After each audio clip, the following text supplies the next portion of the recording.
Menghadapi.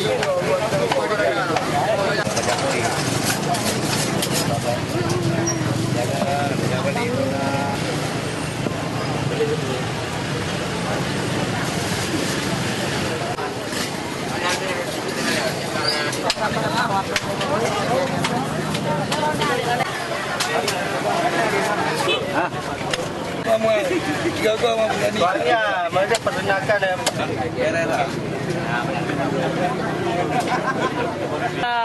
Yang jual 15 dan jual 14 harga ini. soalnya mereka pertanyakan